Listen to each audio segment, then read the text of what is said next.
ഇതിനപ്പുറം ഒരു കസ്റ്റമൈസേഷൻ ചെയ്യാനില്ല. കാരണം അത്രയ്ക്കും ഡീറ്റെയിൽ ആയിട്ടുള്ള പല കാര്യങ്ങളാണ് കസ്റ്റമർ പറഞ്ഞിട്ടുള്ളത്. ആരാന്ന് വെച്ചാൽ നമ്മുടെ കുഞ്ഞ് സബ്സ്ക്രൈബർ കുട്ടി ആദ്യമായിട്ടും തന്നെ. അപ്പോൾ അവൻ്റെ കുഞ്ഞു കുഞ്ഞു വോയിസും ക്ലിപ്പും കാര്യങ്ങളൊക്കെ നമുക്കൊന്ന് കേൾക്കാം. അതുമാത്രമല്ല അവൻ്റെ ഓരോ മൈന്യൂട്ടായിട്ടുള്ള കാര്യങ്ങൾ പോലും, കാരണം കുഞ്ഞു കുട്ടികൾക്ക് അവരുടെ ബർത്ത്ഡേ എങ്ങനെ ആവണം എന്നുള്ളതിൻ്റെ ആ ഒരു കസ്റ്റമൈസേഷൻ ഈ ഒരു വീഡിയോ ഫുള്ളായിട്ട് നിങ്ങൾക്ക് മനസ്സിലാക്കിയാൽ മതി. ഇളനീരിൻ്റെ ആണ് കഴിഞ്ഞ കൊല്ലത്തെ കേക്ക് സൂപ്പർ അടിപൊളിയാണ്. അത് ഫുള്ളും ഞാൻ തന്നെ തിന്നു, ആർക്കും കൊടുത്തിട്ടില്ല. ഏന്റിയില്ല, ഞാൻ ആകൂത്തെന്ന് വിളിച്ചാൽ മതി. ഏന്റി ഞാനില്ല, എൻ്റെ പേരിൻ്റെ സ്പെല്ലിംഗ് എഴുതിയിട്ട് ഫോട്ടോ കഴിച്ചാൽ പോലെ. എനിക്ക് ഏറ്റവും ഇഷ്ടം ആകൂന്ന് വിളിക്കുന്ന. അപ്പം എനിക്ക് ആകൂന്ന് വിളിച്ചോട്ടാ. ആകൂത്തെന്ന് എഴുതിക്കോ. അതിലൊരു ലവിൻ്റെ സ്റ്റിക്കർ കുത്തണേ. ഏന്റി താങ്ക് യു, നല്ല കേക്ക്. ഇതെന്ത് കേക്കല്ലേ? എന്റെ വീട് യൂട്യൂബിൽ ഇരുന്നില്ലേ, ഞാൻ അതും നോക്കിട്ട് നിൽക്കുന്നേണ്ടി.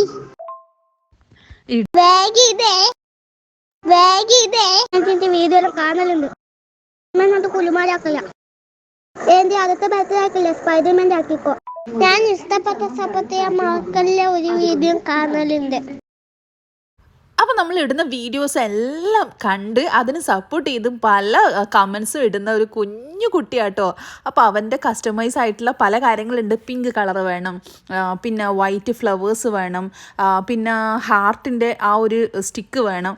അങ്ങനെ കുറേ കുഞ്ഞു ആഗ്രഹങ്ങളാണ്. ടെൻഡർ കോക്കനറ്റാണ് കഴിഞ്ഞ വർഷം അവർ വാങ്ങിയിട്ടുണ്ടായിരുന്നത്. ഇപ്രാവശ്യം അത് തന്നെ അവരുടെ ഫേവറേറ്റ് ആയിട്ടുള്ള ഒരു ഫ്ലേവർ ആട്ടോ. അപ്പോൾ ഞാൻ ഈ ഒരു കസ്റ്റമൈസേഷൻ കേട്ടപ്പോൾ തന്നെ എനിക്ക് എന്തായാലും എക്സ്ട്രാ ഒരു ടേസ്റ്റും എക്സ്ട്രാ ഒരു രീതിയും ചെയ്ത് കൊടുക്കണം. കാരണം അവർക്ക് സിമ്പിളായിട്ട് മതി, എന്നാൽ ഈ ഒരു ഫ്ലവേഴ്സ് ഈ ഒരു രീതിയിൽ തന്നെ ചെയ്യണം എന്നൊക്കെ ഉണ്ടായിരുന്നു കേട്ടോ. അപ്പം ഞാൻ വിചാരിച്ചത് ഇതുപോലെയുള്ള ഫ്ലവേഴ്സ് ആദ്യം തന്നെ വരച്ചിട്ട് നമ്മൾ ഫ്രീസറിലോട്ടേക്ക് വെച്ചിട്ട് കേക്ക് ഐസിങ് ചെയ്തതിന് ശേഷം ഇതുപോലെ വെക്കുന്നതായിരിക്കും കേട്ടോ, നന്നായിട്ടുണ്ടാകും. അപ്പോൾ ഈ ഒരു കളറ് നല്ല ഡാർക്ക് കളറ് നമ്മൾ സിമ്പിളായിട്ട് ചെയ്തിട്ടുള്ളതാണ്. കാരണം ഫുള്ളായിട്ട് ക്രീമിലേക്കല്ല, ലാസ്റ്റ് ഫൈനൽ ഐസിങ് ചെയ്തതിന് ശേഷം പിങ്ക് കളറ് കൊടുത്തതാട്ടോ. ഷുഗറിൻ്റെ പിങ്കാണ് ഞാനിവിടെ കൊടുത്തിട്ടുള്ളത്. അപ്പോൾ ഒരു ഡാർക്ക് ഷെയ്ഡ് കിട്ടും. അല്ലാതെ ക്രീമിൽ മൊത്തത്തിൽ മിക്സ് ചെയ്ത് കഴിഞ്ഞാൽ എന്തായാലും കയ്പ്പ് ടേസ്റ്റ് വരും. കുഞ്ഞു മക്കൾക്ക് കൊടുക്കുന്നതല്ലേ.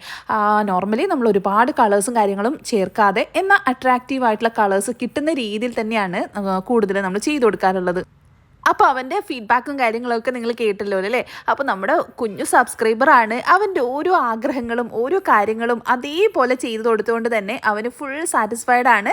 അപ്പോൾ നമ്മുടെ കുഞ്ഞ് സബ്സ്ക്രൈബർ കുട്ടിയായ ആഗൂട്ടൻ എന്ന് വിളിക്കുന്ന കേട്ടോ അവർക്ക് ഇഷ്ടം. അപ്പോൾ അങ്ങനെയുള്ള നമ്മുടെ കുഞ്ഞു സബ്സ്ക്രൈബർ കുട്ടിയുടെ ഈ ഒരു കേക്ക് നിങ്ങൾക്ക് ഇഷ്ടപ്പെടുകയാണെങ്കിൽ ലൈക്കും കമൻറ്റ് ചെയ്യാൻ മറക്കണ്ട കേട്ടോ.